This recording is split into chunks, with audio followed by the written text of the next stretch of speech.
wala pa po siyang assignment. Dito na po siya sa Pilipinas at patuloy niyang gagampanan ang pagiging pari. So, palakpakan po natin si Father Dennis.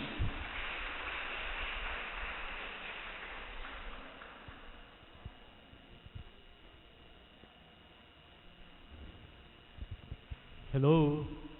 Hi. Ayan, magandang gabi po sa inyong lahat. Nagkita-kita na naman tayo. So ngayon po ay Advent Recollection natin dahil nga panahon ng paghahanda sa pagdating ng Panginoon at sinabihan po ko ni Father Gerard na pagnilayan daw po natin itong tungkol sa Jubilee Year, this coming Jubilee Year na 2025 na magsisimula sa opening ng Holy Door sa December 24. At ito pong tema ng Jubilee Year ay nakasulat sa wikang Latin, spes non confundit. Ang ibig sabihin niyan ay spes, esperanza, ibig sabihin pag-asa, hope. Non confundit does not disappoint. Hindi tayo nadi-disappoint. Ibig sabihin, ang pag-asa, hindi tayo bibiguin ng pag-asa. Yung salitang Latin na confundit, ang ibig sabihin rin yung ipahiya, pwede rin sabihin, hindi tayo ipapahiya ng pag-asa.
Hello. Okay, salamat, Manang. So yan po, babalikan natin, yung pag-asa, ang ating tema po ngayong gabing ito, ang pag-asa na hindi daw tayo bibiguin, hindi tayo papahiya. Pag nandiyan yung pag-asa, sabi dito hindi daw tayo mapapahiya. At bakit kaya pag-asa ang napili ng ating Santo Papa na maging tema ng ating bagong Jubilee Year? Dahil nga nakita niya na pagkatapos itong mga pinagdaanan nating panahon, lalo ng pandemic, na halos talaga nagbagsakan ng maraming bansa pagdating sa ekonomiya, sa kalusugan, sa buhay ng mga tao. Halos sa mga tao ay talagang gulong-gulo, parang bagsak na bagsak. At yung iba sa kanila ay talagang parang walang-wala ng pag-asa. Nakikita nila parang katapusan na ito ng mundo, katapusan na, tapos na ang buhay, bagsak na ekonomiya, pahirap na tayo ng pahirap. Pagkatapos na sumabak naman yung mga giyera sa Holy Land, nagsimula, hindi pa tapos. Nauna muna yung Ukraine, tapos Holy Land, tapos tuloy-tuloy pa rin. At napakarami talagang naapektuhan yung mga giyerang yan, lalo na hindi lang naman Holy Land, napapasama na ang iba-ibang mga bansa na karatig. At pati yung mga presyo ng mga langis ay naaapektuhan at nagmamahala ng bilihin. Kaya yung mga tao, ito naman problema. Ano ba ang pag-asa natin? Saan ba tayo pupunta? May pag-asa pa ba ang mundo? O papabagsak na tayo ng papabagsak? At yan po ang naging dahilan kung bakit napili ng ating Papa na gawing tema itong pag-asa. Para muling bigyan ng pag-asa ang mundo na ngayon nga ay nagsisimulang maging desperado. At na-timingan na meron tayong Jubilee. Ano ba itong Jubilee ito? Itong Jubilee year ay celebrate natin, o at least ng simbahan, every 25 years. Pero hindi ito laging every 25 years. Ito ay nagsimula noong unang panahon, noong Old Testament pa, every 50 years. Sabi dito ay,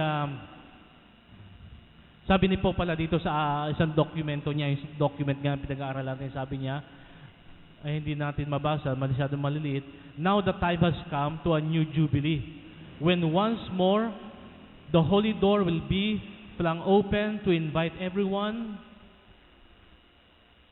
for an intense experience of the love of God that awakens in hearts the sure hope of salvation in Christ. So dumating na naman daw isang jubilee, sabi ni Bob.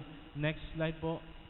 At para maunawaan natin yung sinasabi niyang jubilee, kailangan mo nating balikan yung sinasabi nga sa Old Testament, sa aklat ng Leviticus.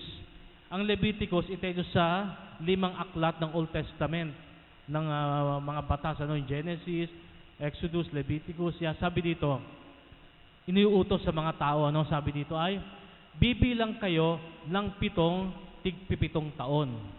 Sabi ito ng Diyos, ang Diyos na nag-uutos. Bibilang kayo 7 taon na 7 beses na 7 taon. Bali, 49 na taon. 7 years, time is 7, 49 years. Sabi niya. Pagkatapos nito, sabi ng Panginoon, sa ika-10 araw ng ika-7 buwan na siyang araw ng pagtubos sa kasalanan, hihipa ng malakas ang trumpeta, o sa wikang Hebreo ay Yobel. Ang Yobel, yan yung sungay.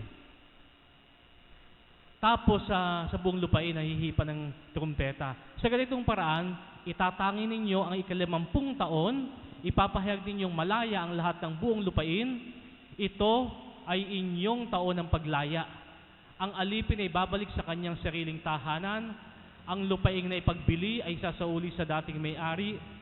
Sa buong taong yun, huwag kayong magtatanim sa inyong bukirin. Huwag din ninyong aanihin ang bunga ng mga punong ubas na hindi inalagaan, sapagkat ito'y taon ng pagdiriwang, at ito ay sagrado para sa inyo. Ang inyong kakainin ay ang mga halaman na kusang tumubos sa bukid. So yun pala ang tutukoy dito. Mahalaga sa mga Hudyo ang 7. Di ba sa paglikha, 6 na araw ng paglikha, at sa ika-7 araw, ang Diyos ay nagpahinga. Nakita niyang napakaganda ng kanyang ginawa, Yung kagandahang nakita niya, ang tawag natin dyan ay contemplation. Pinagmasdan lamang niya, contemplation, mamasdan mo lamang, nang wala kang masabi kahit ano, sapagkat tuwang-tuwa ka, ligayang-ligaya ka, kontentong-kontento kayo, nakatingin ka lamang ay para bang lumulutang ka sa hangin. Yun siya sabi natin contemplation. So kapag nagko-contemplate, hindi tayo nagdadasal, wala kang sinasabi. You are just para bang surprise ka, mangha-mangha ka sa harap ng isang misteryong hindi mo kayang ipaliwanag. Yun po ang contemplation. So nakita ng Diyos, napakaganda ng kanyang nilikha. Tuwang-tuwa siya. Kaya ika-7 araw, nag-contemplate lang siya, minasdan niya ang kagandahan ng kanyang nilikha. Kaya sagrado yung ika-7 araw. At ganun din, sa bawat taon, yun din naging basihan nila. Sabi ng Diyos, sa loob ng 7 taon, 6 na taon, magtatrabaho kayo, bubungkalin ng lupa, magtatanim, lahat para mabuhay, At sa ika-7 taon, araw na naman yan ng ibig sabihin pagpapahinga ng lupa. So huwag niyong gagalawin yung lupa, hayaan niyo lamang siya makahinga ng konti, At siyempre, bago dumating yung ika-7 taon, yung sa loob ng 6 taon, mag-imbak na kayo. Nakasya para sa taon na yan ng ika-7 taon na walang trabaho. So, sapat ang inyong naipong mga pagkain. So, yun. Pahinga ng lupa yun, Pahinga ng kalikasan. At yun ang sinasabi ng Panginoon. 7 taon na 7 pa, 49 years. At sa ika-50 taon, yun yung malaking pagdiriwang, sabi ninyo. Yun yung malaking paglaya. Lahat ng lupain muling lalaya, hindi lamang hindi nyo gagalawin ng lupa. Ito mga lupang napaipagbili sa ibang mga kamag-anak, kailang bumalik sa dating may-ari nito. Yun po Tapos yung mga lupain na na yun nga, nakatiwang mga hindi pwedeng galawin yung lupa, hindi pwedeng bungkalin. At yung mga utusan ninyo na pwede nang lumaya, kailangang palayain ninyo sa ikalimampung taon yun, ha? Tuwing ikalimampung taon. Tapos yung mga, ayan, yung mga pagbalik nila ng mga practices ng mga nakalimutan nila. Halimbawa, yung po sa lupa, nung pong sila ay manggaling sa Ehipto, sila ay nakapasok sa lupang pangako, di ba? Sinamahan sila ni Moises, pero hindi nakaabot si Moises. Namatay na siya bago makapasok ng Holy Land. At pinagpatuloy ng kanyang alalay na si Josue. At nung sa pamumunan niya, yung bayang Israel ay naging matagumpay. Natalo, nalupig yung mga kalaban na nakatira sa lupaing yon, yung Kanaan, yung Canaan. At sila ang naghari doon.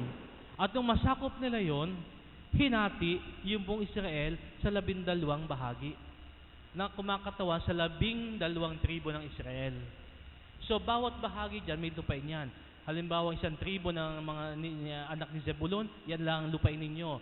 Ang kay Huda, ito lang kay Huda. Itong kay Benjamin, ito yung kay Dan, ito yung kay Gad, ito kay Manase. So, hati-hati yung lupa nila. Pero, pwede naman silang mag-asawa kasi isang pamilya lang naman sila. Halimbawa ako, lahi ako ni Huda. Ang lupain namin nasa Huda. Pero nakapangasawa ako kunyari ng taga doon sa Galilea, kunyari sa lupain ni Manases, kasama kamag-anak din namin yun. Pwede naman yun. So, pwede ako lumipat doon. Ako isang taga Huda, at pansamantala, lilipat muna ako, makikitira ako doon sa kabilang tribo. At halimbawa may mahirap doon, ako may kaya, may pera ako, ipinagbili muna sa akin yung kanyang lupa. So, tatantyahin ko muna, ilang taon pa ba ang natitira bago dumating yung susunod na jubileo, yung susunod na 50 taon. Halimbawa, 5 taon na lamang pala ang natitira at jubileo na, babalik na ito sa may-ari. So, babayaran ko lang ito ng kaunti sapagkat alam ko na pagdating ng paglipas sa 5 taon, ito ay babalik muli sa tribo na ni Manases. Kasi hindi pwede siya makuha ng tribo ng Huda. Tribo siya ni Manases, kaya babalik doon sa original na may-ari. Ngayon, kung halimbawa, nabili ko naman, katatapos lang ng Jubilee. Halimbawa, last year ay Jubilee. Ngayon, nagka-problema isang kapitbahay. Ipinagbili niya. So, meron pa siyang 49 years ako para magamit ko yung lupang yon. So, malaki din ang presyong ibabayad ko. Maaring kung buhay pa ako, after 49 years, babalik ulit doon sa binilhan ko. Kung patay na naman ako, yung anak ko na pinamanahan ko doon, kaya ibalik niya doon sa original na may-ari. Yan ang sinasabing Jubilee. Napakaganda, At yung nagkamali na pwedeng patawarin, pinapalaya nila. Yung mga alipin, slaves, pinapalaya. So, napakatindi po yung pagdiriwala ng Jubilee every 50 years. At ito'y hinihintay ng marami sapagkat isang malaking celebration. At bakit tinawag itong Jubilee sa nagsimula yung word na Jubilee? Doon sa sinabi ko, Ate Tess, next slide. Yan po, sungay ng tupa, lalaking tupa. Ang pangalan niya sa Hebreo, Yobel. Kaya Yobeleum, Ngayon, yung word na yan, ang ginagamit sa Old Testament, Yobel, para sabihin, yung 50 taon na pagdiriwang.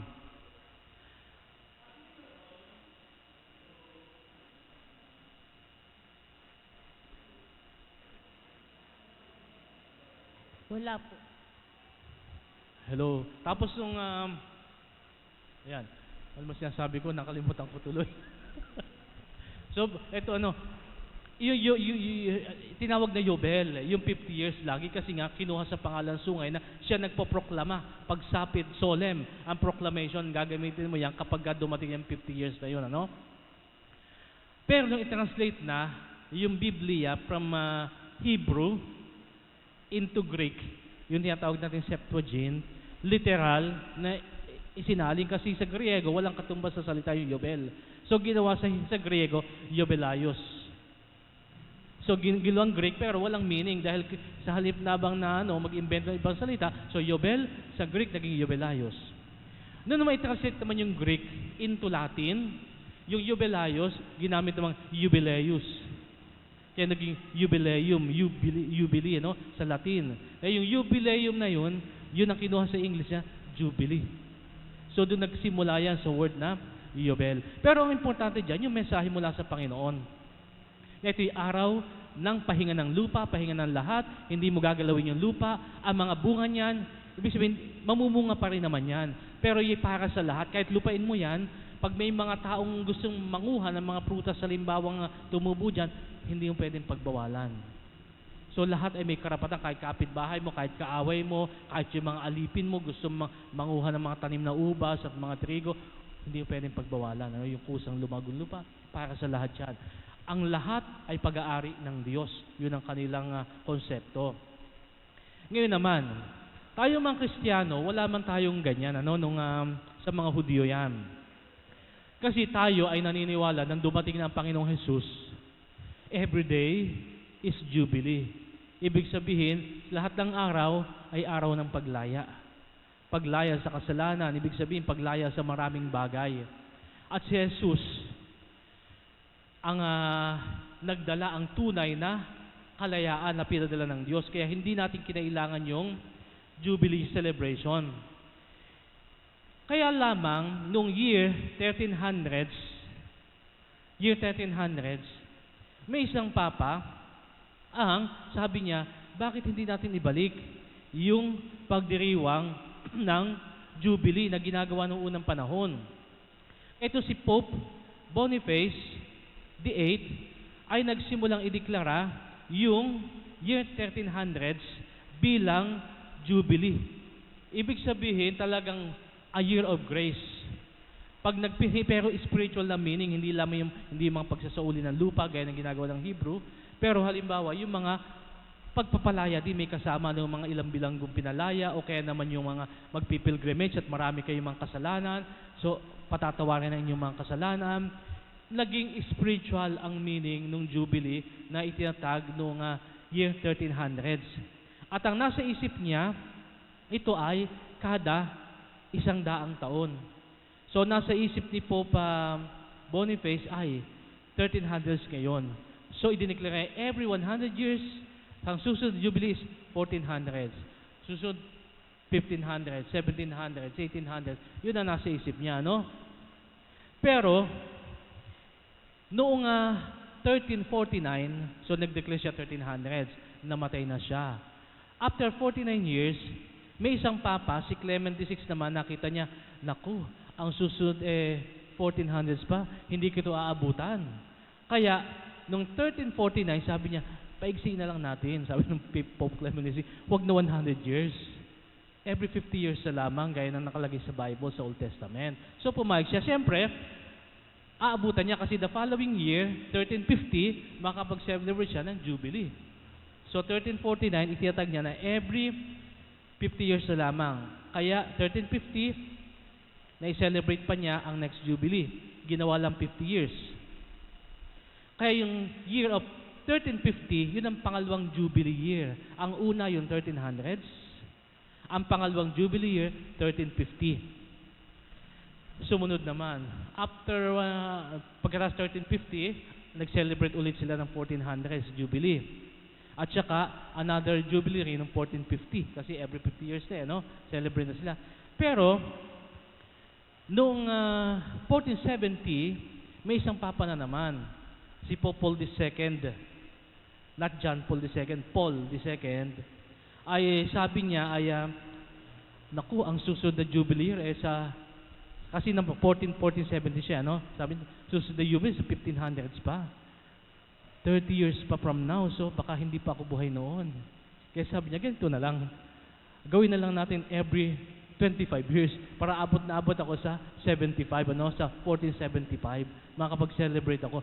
5 years na lang yon. Kaysa hintayin ko pa yung 1500s na matagal pa. So, dineklara niya na magiging every 25 years na lamang. So, dineclare 1470. So, sa isip niya, 1475, another Jubilee. So, mula noon, naging every 25 years na lamang, nakitay natin. Pero, yan sabi natin, yan ang sabi natin na, hindi kalooban ng Diyos. 1470, dineclare niya, the following year, 1471, namatay siya. So, hindi na niya inabutan yung 1475. So, ibang papa na nag-celebrate noon, Pero, Itong every 25 years ay na-retain. So mula noon, 1475 hanggang ngayon, every 25 years meron tayong Jubilee Year. At para sa atin, spiritual ang kahulugan niya, ano? Spiritual. Ito ay panahon para nga doon sa pagbabalik loob sa Diyos kasi meron tayong mga tinatawag na pilgrimages sa iba-ibang lugar. Lalo na doon sa lugar ni Peter and Paul sa Roma kung saan sila pinatay. At pag pumunta ka doon, meron kang tatanggaping mga indulgences. Ang indulgences, hindi itong panahon para ipaliwanag yun, pero hindi yung kapatawaran ng mga kasalanan. Yun ay kapatawaran ng mga, sabihin natin mga penalty, mga parusa na dapat kakamti natin dahil sa ating kasalanan. Una, pag nagkasala ka, patatawarin ka. Pero meron ka para siyempre penitensyang gagawin. So sa indulhensya, mawawala na yung penitensya. So hindi na ikaw gagawa ng penitensya, kundi simbahan, may gagawin ka. Maglakad ka lamang papunta doon sa simbahang yon, may indulgence, hindi ka nagagawa ng penitensya pag nakapagkumpisal ka. Kasi noong unang panahon, ang mga penitensya, hindi naman yung gaya sa ating magdasal ka ng 3 Ama Namin. O pagka ikaw yung nagkumpisal dito kay Father George, siguro papadasal sa iyo Hail Mary. Isang Hail Mary, mabes yun. So ganun, pag ako nagpakumpisal, magdadasal ko ng Stations of the Cross for 30 days. So hindi, noong unang panahon po, ang mga penitensya ay hindi ganyan kadadali. So halimbawa, nagkasala ka, nakiapid ka kunyari, lalaki ka, nagkaroon ka ng pangalawa, number 2. Ang parusa sa iyo, sa loob ng 7 taon, ikaw ay titira muna sa isang monasteryo ng mga monghe at magsisilbi ka sa kanila ng walang bayad for 7 years. Yun ang penitensya mo. At pagkatapos lamang noon, siyempre may sustento natatanggap, binibigay para sa pamilya, pero ikaw, saka pagka 7 years ng paglilingkod mo, penitensya mo, saka lang makakabalik sa iyong bahay. O kaya naman, pagka naman may nagawang kasalanan, pwede ibigay sa iyong penitensya, maglakad ka. Mula halimbawa, mula dito sa Maynila hanggang Bicol, ayan, lakad yan, yun ang penitensya noong panahon. Maglalakad ka sa Roma, papuntang Espanya, sa Santiago de Compostela, kaya meron kayong Camino de Santiago. Kasi yun po yung nagsimula bilang penitensya. So pag matindi ang kasalanan mo, ay patong-patong. So penitensya mo mabigat din. Mula Roma hanggang Espanya, maglalakad ka talaga. Buwan yan, o taon na aabutin kuminsan. Hindi po madali yung mga penitensya ng unang panahon. Kaya, kinailangan ng tulong ng simbahan. Sabi ng simbahan, sige, marami nang natatakot magkumpisa dahil sa bigat ng penitensya. Kahit gusto magkumpisa, naku, ayaw ko. Nakiapid ako. Naku, baka tumira ako sa mga monghe na 7 years, hindi lang muna ako magkukumpisal. So yan, natakot. Kaya sabi ng simbahan, okay, sige, magkumpisal kayo. Yung penitensya, ako na lang gagawa bilang simbahan, ibig sabihin, bibigyan ko ng indulhensya. Gumawa kayo ng certain good work. Halimbawa, kung ikaw mayaman, may kaya ka, magpatayo ka na lang ng ospital, halimbawa, kung kaya mo talaga, may kaya ka, o magpagawa ka ng ganitong bahay ng mga para sa mga pulubi. So, sinubstitute yun, ibig sabihin, yung ganung gawain, pag nagpatayo ka, lalagyan ng simbahan ng indulgence. Ibig substitute na yun para hindi ka na magpenitensya. So, ito yung sinasabi natin, may mga indulgence din, yung mga taong espesyal, lalo na yung pagdaan mo sa banal na Holy Door, sa banal na pintuan. So, more on spiritual ang meaning natin ngayon. Una, yan yung kapatawaran ng ating mga kasalanan. Tapos yung iba naman, yung may mga kakayahan, nagpipilgrimage yan doon sa mga banal na lugar, para ma-enjoy nila yung importanteng mga biyaya na binibigay. Ngayon naman, itong Jubilee Year, sabi natin kanina, ay sinimula ni Pope Ate Tess, next. Ito, yan, sabi niya, ay pakibalik doon sa next kabila. Ayan, sabi niya, I hereby declare that the holy door of the Basilica of St. Peter in the Vatican will be opened on 24th of December 2024, thus inaugurating the Ordinary Jubilee. Next slide. Yan po ang Basilica ni St. Peter. Alaman natin sa December 24 yan, bubuksan. Then, next, pagkatapos naman ng isang linggo, on the following Sunday, 29th of December, I will open, sabi ni Pope, the holy door of my cathedral. Ang cathedral ng Roma, yung St. John of Lateran. Which, hindi yung St. Peter's, which on this November 9, katatapos lamang, nag-celebrate itong katedral niya, yung St. John Lateran, ng 17th anniversary bilang simbahan. So sa December 29, saka palang bubuksan yung Holy Door ng St. John of Lateran. Apat na basilika yan, apat na basilika sa Roma. St. John, tapos St. Peter, tapos St. John of Lateran. Next. Then sabi naman ni Pope again, then on January 1, Feast of the Holy Mother of God, New Year's Day, the Solemnity of Mary, Mother of God, the Holy Door of the Papal Basilica of St. Mary Major will be opened. Yun naman yung Basilica ng Santa Maria Maggiore sa Roma. Next slide, Atites. Yan yung simbahang yan. Bali, apat lahat yan. At pang-apat ay, finally, sabi niya, on 5th of January 2025, will mark the opening of the Holy Door of the Papal Basilica of St. Paul. Yan naman Basilica ni St. Paul, kung saan nakalibing si St. Paul. Next, ayan, yan naman libingan niya. So, apat na basilika yan. Iba't ibang araw ang pagbubukas ng kanilang Holy Door. Yung tatlo, maunang saraduhan. Next slide.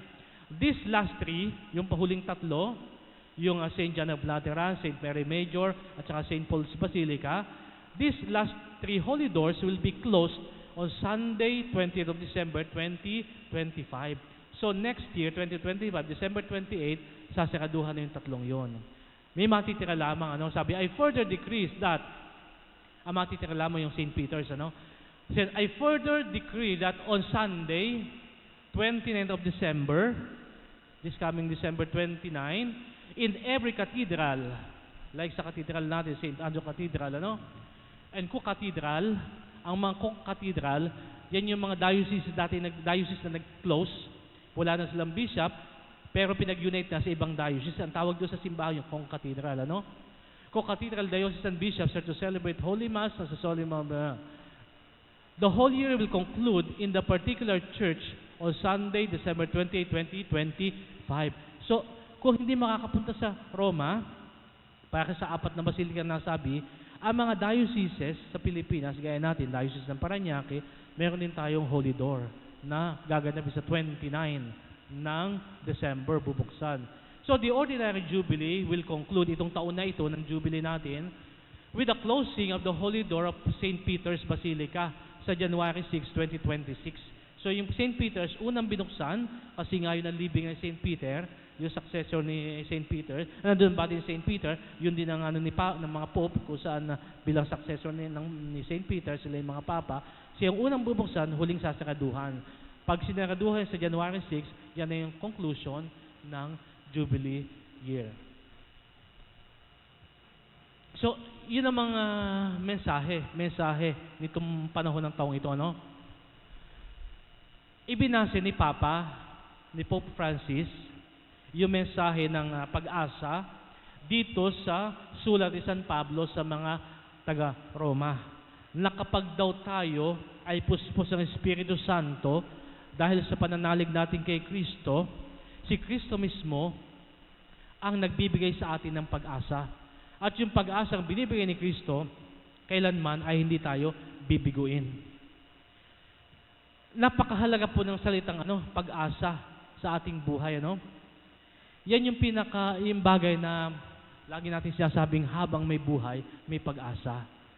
Ang ibig sabihin niyan, meron tayong nakikitang magandang bagay sa kabila na mga nakikita natin, nasasaksihan natin, na experience natin na mga hindi magagandang bagay. Ibig sabihin, pag kami natatanaw tayo na magandang mangyayari, ibig sabihin, pag-asa ang tawag natin doon. Kaya halimbawa sa mag-anak, hirap na hirap ang buhay natin. Gigising na maaga si tatay para magtrabaho, si nanay naman hanggang hating gabi talagang naglalaba, hindi at sinasabi niya na sana'y makaahuring kami. Yung amin na lamang, yung panganay na babae, ay ayun, nag-boyfriend, nabuntis, ayun, wala nangyari, hindi yan tapos sa pag-aaral. Si pangalawa, ayun din, nanligaw naman, at paliligaw, nakabuntis din naman, so kailangan magsikap at magtrabaho. Kaya sabi nanay, yung bunso ko na lamang aking pag-asa.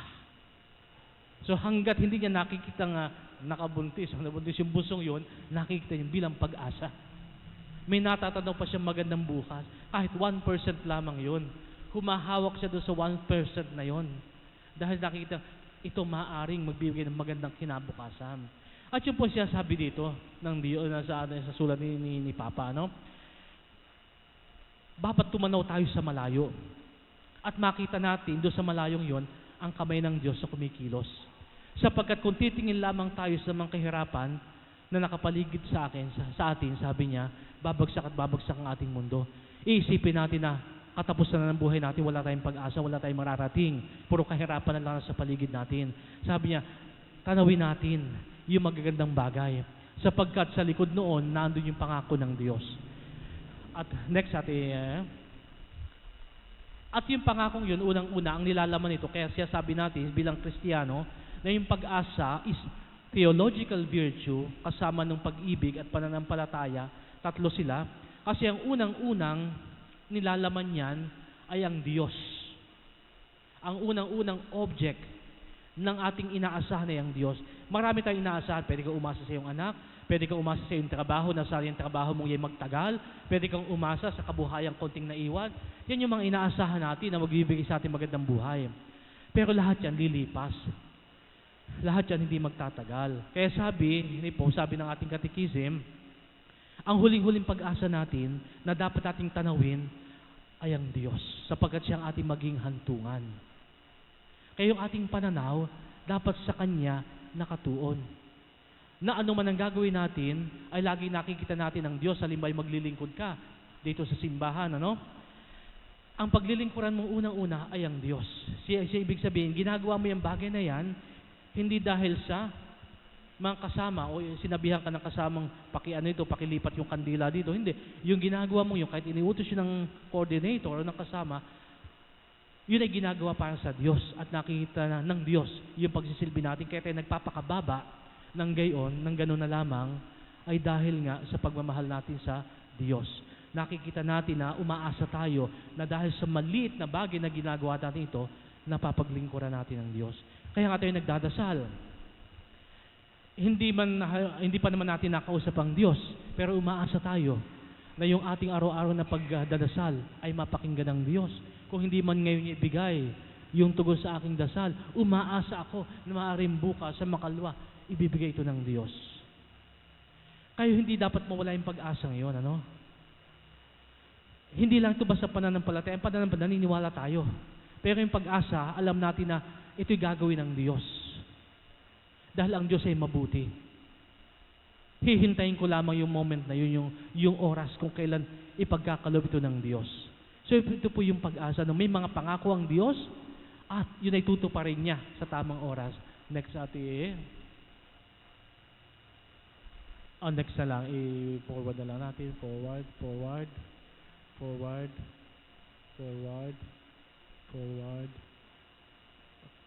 Okay. Ito ngayon. Ito yung Christian, sabi natin, Christian hope. Kaya sabi natin, lahat ng bagay na yan, aasa. Ang huling-huli mangyayari sa atin ay yung ayun daw, facing death. Hindi natin ito may iwasan talaga. Ano man ang gawin natin, magsumikap tayo, gumanda man ang buhay natin, makapagpundang tayo ng maraming ari-arian, maraming bahay, maraming sasakyan. Maganda yan, blessing yan ng Diyos. Pero may isang huling bagay na kailangan nating tandaan na harapin natin. Yan sabi dito, facing death, which appears to be the end of everything. Yan ang sabi ni Pope sa document na yun. The end of everything. We have the certainty that thanks to the grace of Christ imparted to us in baptism, life is changed, not ended. So yung palang maganda, sabi, pinibigyan tayo ng assurance ng Diyos na yung kamatayan, tingnan natin sa ibang paraan. Hindi ito bilang katapusan ng lahat na mag-e-end ang bawat bagay sa iyo, kundi magta-transform lamang, magbabago, lilipat lamang mula sa mundong ito doon sa kabila. Kaya doon yung panghawakan natin, sabi sa Bible, yun ang huling-huling pag-asa natin, ang Diyos. At pag pinakawalan pa natin yung pag-asang yun, mapapahamak tayo. Kaya sabi na Diyos, yun ang sinasabi ng Diyos, yung kamatayan, paghandaan natin. Pero sa kabila ng kamatayan, may Diyos na naghihintay sa atin. Umasa tayo sa Diyos sa yan. Siyang asahan natin. Huwag yung mga bagay sa mundong ito. Next slide. Sabi niya, what then will become of us after death? Sabi ni Pope, ano? With Jesus beyond this threshold, we will find eternal life, consisting in full communion with God as we forever contemplate and share in His infinite love. All that we now experience in hope, we shall see in reality. So pagkatapos ng kamatayan nga, mapasama tayo sa buhay ng Diyos. Mapapabilang tayo, may enjoy natin yung kaligayahang wala nang hahanap-hanapin pa tayong iba. Doon hindi natin kailang umasa. Kasi nakikita natin, we are face to face with God. Nakamtan na natin yung dapat iaasahan natin. Yung kaligayahang hinahangad natin sana na may ibigay ng bunso, nakamtan mo na. So wala nang dahilan para asahan mo pa yun sapagkat hawak mo na. Yun din yung buhay na walang hanggan. Pag nakamtan natin, hawak na natin face to face, wala tayong aasahan sapagkat reality na, no? So yan po ang sinasabi niya, and then hindi natin masyadong pahabain. Sa simpleng term, so yung pag-asa ay paghahangad natin na magkaroon ng isang magandang kinabukasan, magandang buhay. At ang pinaka huling-huling magandang buhay na inaasahan natin na kinabukasan ay yun nga sa piling ng Diyos. So another reality having to do with eternal life is God's judgment. So after the death, binabanggit pa rin sa document ni Pope, no? Yung espes non confunded. So another reality having to do with eternal life is God's judgment, both at the end of our individual lives and at the end of history. So yan, paghanda natin, umasa tayo na pagdating ng araw na yan, siya ay magiging tagapagtanggol natin. Yan yung sinang last judgment. Ito po, yung painting na yan ay famous, ano? Yan ay matatagpuan doon sa St. Peter's Basilica, doon sa Sistine Chapel. Yung Sistine Chapel, yan po, yan ginaganap yung election ng Papa. Yan po nagaganap yung tawag ng conclave. Pag kami namatay na Papa, mag-election, yan gaganapin. Kaya sa election, nakalagay sa harap niya, may altar yan. Ano? Yan ang nasa harap ng painting. Ang bawat kardinal na boboto, mag-elect ng Papa, lalapit niya sa painting, ang nakarap, last judgment. Ibig sabihin, humanda ka sa iyong maging desisyon. Ibig sabihin, pag nagkamali ka dito, hindi mo sinunod yung udyok ng konsensya mo at pumili ka lang na yung botanteng kardinal na dahil kaibigan mo malapit sa iyo, mananagot ka. Yun, sabi, mananagot ka sa ating hukom. Kaya yun ang kanilang, yan ang paano sa kanila, yan ang pangonsensya pag eleksyon, yan ang nasa harap nila pag eleksyon, ano? Sa Bible po, ano, sa ibang verses ng ating Bible ay may nakalagay doon, di ba, sabi ng Panginoon Jesus, huwag kayong matakot sa papatay ng katawan at pagkatapos wala nang kayang gawin. Ang katakutan ninyo ay yung matapos pumatay ng katawan ay kaya pang magbulit sa inyo sa walang hanggang apoy sa impyerno, sa Gehenna. Sino daw yung dapat yung katakutan? Sino yon? Yung patapos kayang pumatay, no? Kaya ibig sabihin kayang pumatay at pagkatas kaya pang magbulit sa impyerno. Sino yon? Ha? Sino yon? Hindi si Satan yan, hindi ang demonyo. Ang may kakayahang gumawa lamang na magbulit sa impyerno ay ang judge. The judge. Walang ibang pwedeng humatol. Ikaw sa impyerno, ikaw sila. Only the judge. At itong judge ito, siya may karapatang kumuha ng buhay, magbigay ng buhay, at bumawi ng buhay. At itong judge, ang may karapatan na magsabi kung saan ka mapunta. Kaya katakutan natin yung hukom, ang Panginoong Jesus. Hindi diablo ang tinutukoy dyan, no?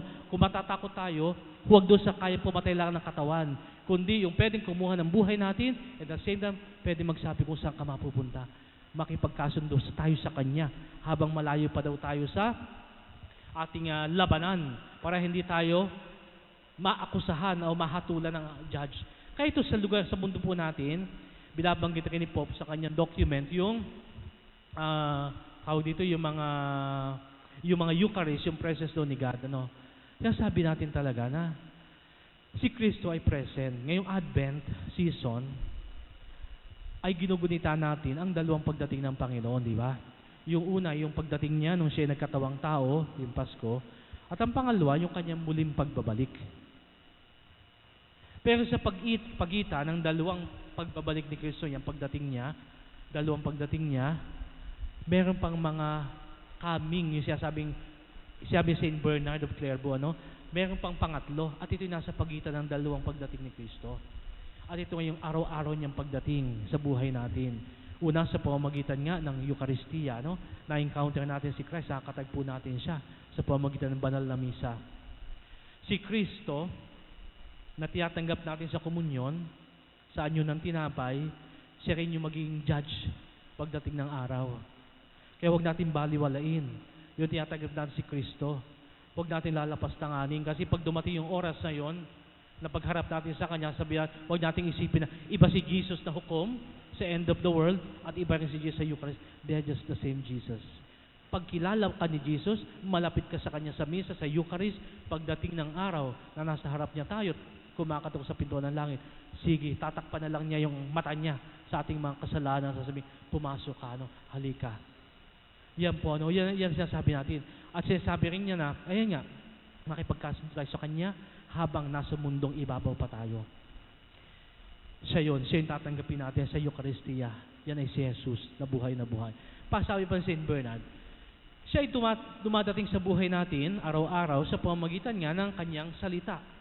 Yung salita ng Diyos, Tapos hindi lamang sa pamamagitan ng mga dukha ng mga tao nakakasalamuhan nating nangangailangan. Pag tinugunan daw natin yung pangangailangan, kung may magagawa tayo, si Kristo ang tinugunan natin. At pagdating ng oras na iyon, ibig sabihin, tandaan natin, sabi ni Kristo, ano man ang gawin mo, sa akin mo ginawa.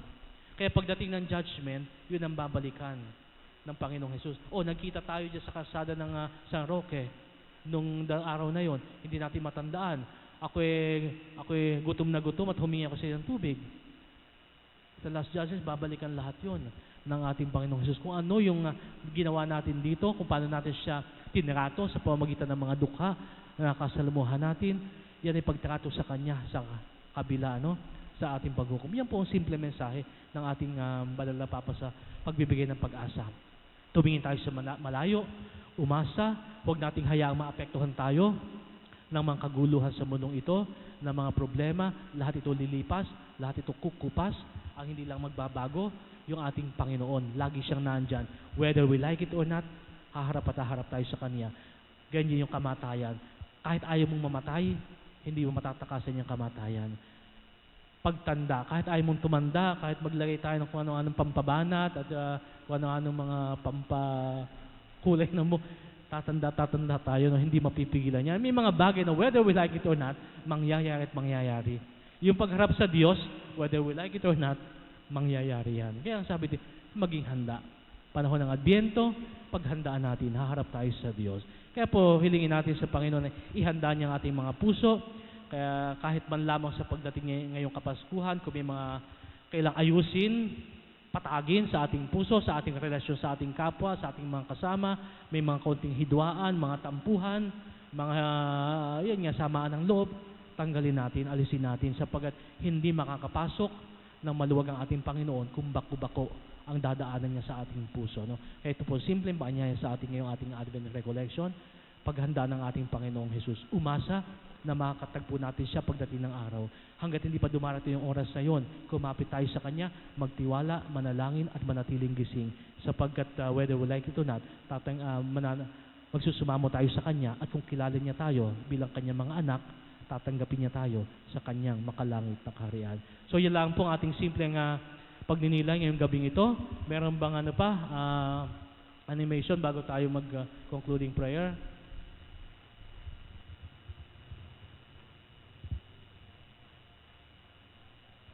O may mga questions ba or tanong, clarification, o sharing, kung gusto mag-share tungkol sa pag-asa, paano ba kayo nabuhayan ng loob?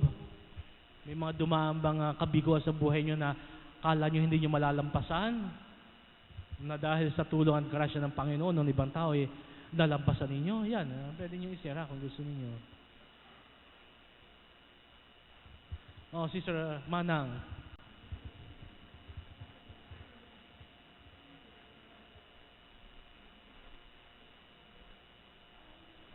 Gabi po sa inyo.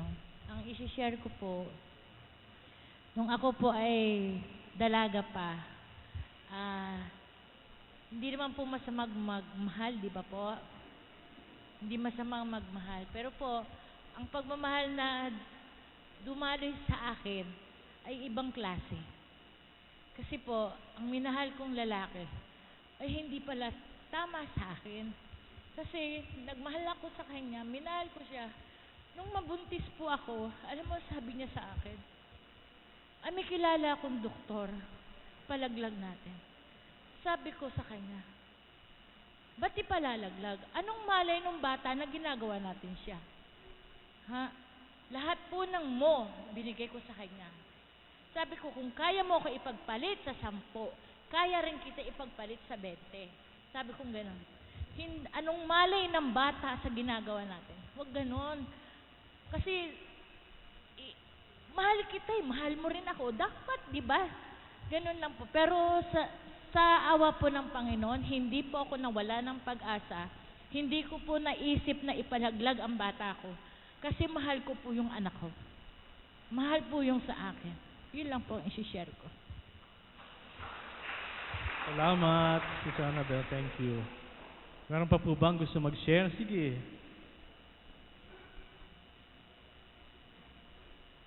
Nabubuhayan tayo ng pag-asa pag nakakarinig tayo ng mga kwento ng tunay na pag-asa. Magandang gabi po sa inyo lahat. Ang akin pong isi-share sa inyo, yung aking pong anak, ang aking pong apo na namatay ang nanay niya sa Saudi. Hindi ko po alam na kung paano namin siya pag-aaralin. Hanggang sa ngayon po na nakaabot siya ng 4 na naging teacher na po siya ngayon. Hindi na, tulong-tulong po kami mag-iina na pag-aralin namin siya para makatapos siya. Kahit wala na po siya mga magulang. Kaya lang po hindi ko siya makausap dahil na pagkausap ko pa yung apo kong yun, umiiyak ako dahil ayoko po rin siyang masaktan. Kaya pag nagharap ko po ang dalawa, tinatanong ko siya kung bakit. Hindi po siya nagsasalita sa akin. Dahil nasasaktan po ako pag hindi po ako kinakausap ng apo ko. Nagtatampo rin po ako sa apo ko. Hanggang sa ngayon po, 5 years na po patay ang nanay niya, yung anak ko. Hindi po ako nakausap ng anak ko, ng aking apo. Masakit po para sa akin yun. Napakasakit. So, ang ginagawa ko na lang po, sinasihil ko sa mga anak ko na kayo na lang ang magpaano sa pamangkin nyo. Dahil nauunawaan ko siya na hanggang ngayon, hindi niya po tanggap yung pagkamatay ng ina niya. Sa awa po ng Diyos, nadasal ko po sa kanya na nung kumuha po siya ng examen noong September, purihin po ang Panginoon Diyos. Unang pa lang po, kuha niya ng first ng board exam. Pasado po ang aking apo. Sa awa po ng Diyos, sa tulong ng aking mga anak, at sa tulong din po nung amo ng aking anak na matanda, hanggang hindi po nakakatapos ang apo ko, hindi po tinigil ng teacher na matandang yun na makatapos ang apo ko. Siya po rin ang nakatulong yung amo po ng anak ko. Hanggang sa ngayon po, awa po ng Diyos na, ayun po, kaya nung nabasa ko po yung niya sa Facebook, umiiyak po ako, talagang itinataas po kay Lord na, Lord, pinakinggan mo po ako sa mga dasal ko sa'yo na hawakan mo po yung aking apo, ikaw po na ang bahala. Sabi ko sa kanya, yung po, awa ng Diyos ngayon po, pasado na po siya. Unang niya pa lang sa na sa exam, pasado na po ang aking apo. Marami po salamat.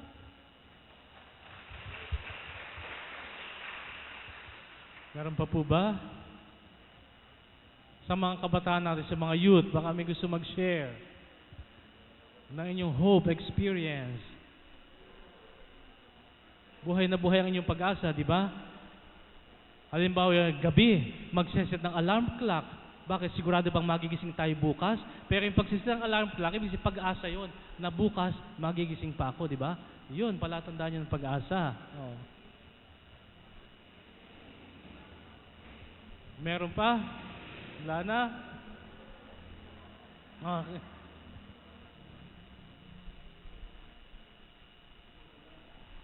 Yan, last sharing na ni sister.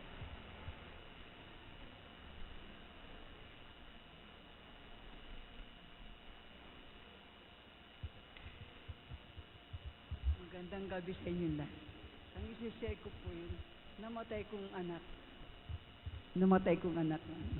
na 43 years old. Ngayon po, may tatlo siyang anak, ang panganay special. Tapos yung dalawa, grade 11 saka grade 9. Ngayon, ang nangyari, doon sila nakakuha ng bahay sa Laguna. At tapos andito kami, ang kasama namin ngayon yung panganay special.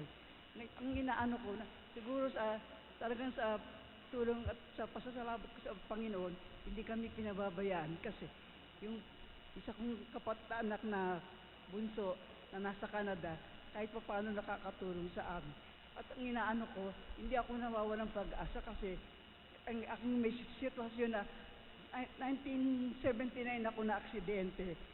Hanggang ngayon nakakapaglakad pa ako. Nagpapasalamat ako kasi hindi ako tumitigil ng pagdasal at panalangin na sana ay kahit hanggat kaya ko pa magsisimba ako at hindi ako titigil sa pagdadasal. Ayun ang sigurong sinasabing pag-asa na hindi kayo pinababayaan ng Panginoon kung ano man ang mga pagsubok na dumating sa ating buhay. Kailangan ng tanong, maging matatag tayo at umasa tayo, yung pag-asa, andyan ang Panginoon, hindi siya nagpapabaya. At ang Mama Mary, andyan siya nakatingin sa atin na kailangan natin maging matatag at magpasalamat lagi at huwag tayo titigil sa panalangin. Ayun lang po. Salamat po, thank you. So lastly, ito lang tatanda natin reminder, ang pag-asa ay lagi nakadugto, nakakabit, nakadepende sa pangako ng Diyos. Nung nagkasalang tao, nangako siya na magpapadala ako ng tagapagligtas, time will come, sabi niya. Yung babae ay magkakaanak, yung the virgin, tapos yung binhi niya at binhi mo, sabi sa ahas, nung yung tumukso kay Eva at Adan, he will crush your head, yung anak doon ng babae. At yung pangakong yun, natupad yun sa pagdating ng ating Panginoong Jesus.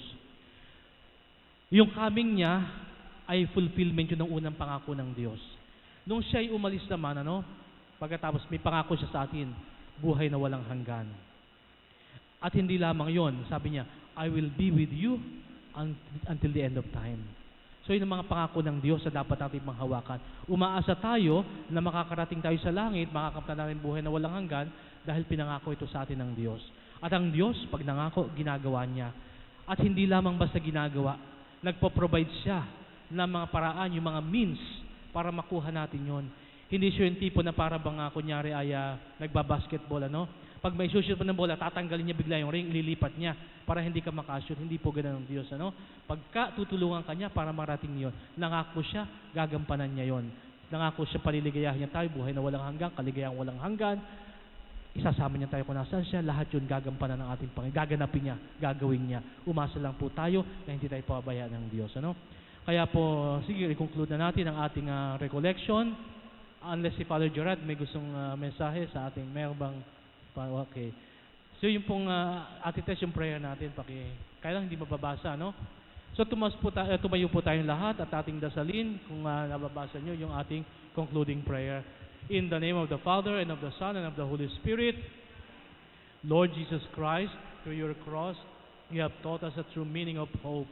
And through your resurrection, you have shown us the victory of life over death. Strengthen us to live as witnesses of this hope. Make us all pilgrims of hope, trusting in your presence and sharing your love with all we meet. You live and reign forever and ever. Amen. The Lord be with you. God bless you and keep you. May He smile on you and be merciful to you. May He turn His regard toward you and give you His peace. And may Almighty God bless you, the Father and the Son and the Holy Spirit. Let us go in peace. Thanks be to God.